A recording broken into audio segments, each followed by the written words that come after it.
I was actually on a Mohawk streak too. I was on a Mohawk streak too. I could have gotten the third one. What the frick, man?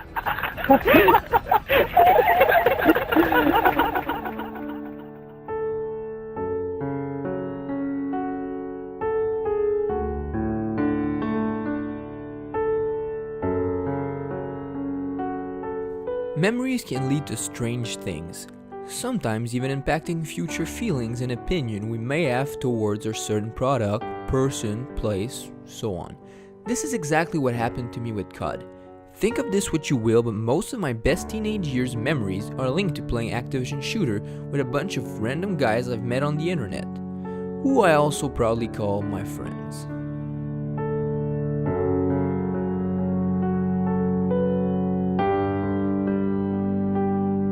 Being a high school student often comes with more free times than the rest of your life will throw at you.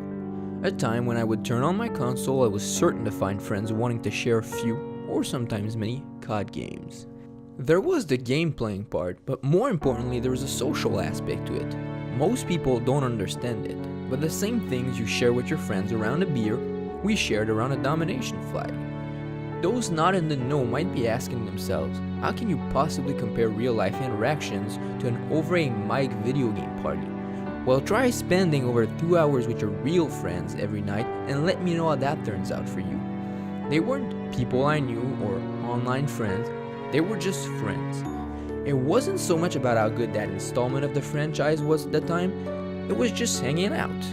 It didn't matter how much I got killed by one-man army noob tubers or last stand, I was just glad to be a part of it. It was just a moment where you could say, everything in the real world is done for today. Even if the games were far from perfect, everything else was.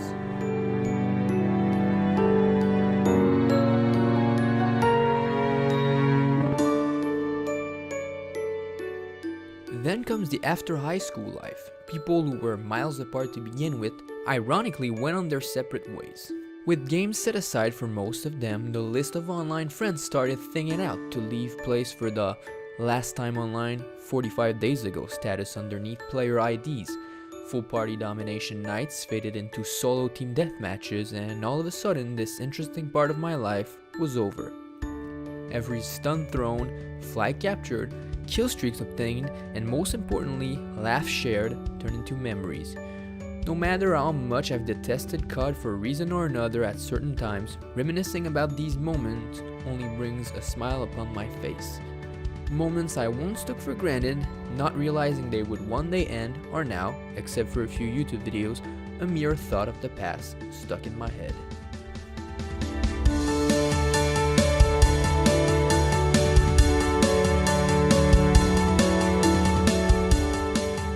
I now realize it was silly of me to think this would last forever, which brings me here. I got to thinking, maybe not every Call of Duty since then has been bad. Maybe they were actually really good, yet I couldn't enjoy them at all. I don't blame Treyarch or Infinity Ward for ruining a franchise that was so near and dear to my heart anymore. I realized it wasn't their fault, it was mine, for expecting something that was no longer possible. I put this ridiculous weight on my shoulder every year to keep playing and to continue doing well because it's just what I do, but actually, it's what I used to do. I failed to recognize that until now. I sometimes wonder if I even liked the game to begin with, for the same exact reason I thought I hated the new iterations, but after going back to them I proved myself wrong. It's so nice to just be able to play Call of Duty now, not carrying no frustrations or no pressure to constantly do well. I feel like an old war veteran telling stories. I may only have a 1.5 kill death ratio now, but back in my days, we used to be the best.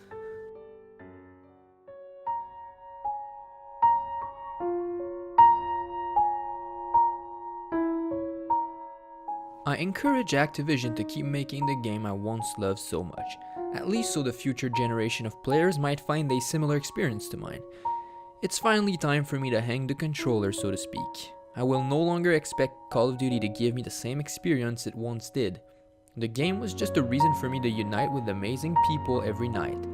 Although it may have taken me a while, I have finally moved on. It is bittersweet to say goodbye, but living in the past, no matter how fondly you remember it, can't make these memories a thing of the present.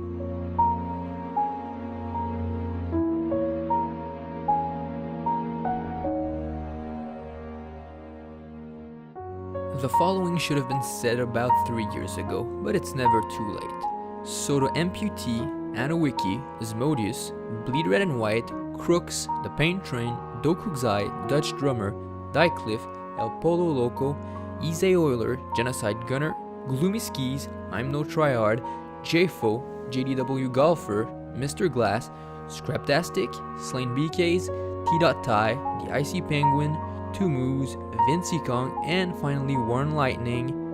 Thank you. Oh my god.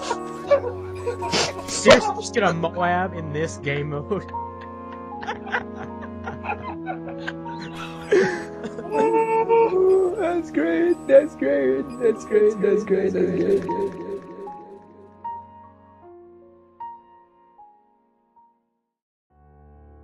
Hey everyone, thanks for watching, I really appreciate it.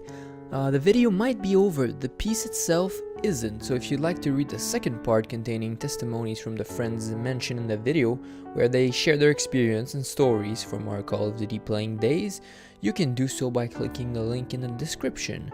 But first, to give you an example of what you could read, here is Dycliffe to give you a taste of his story.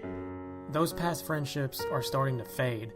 Some already have faded away, and there's nothing I can really do about it.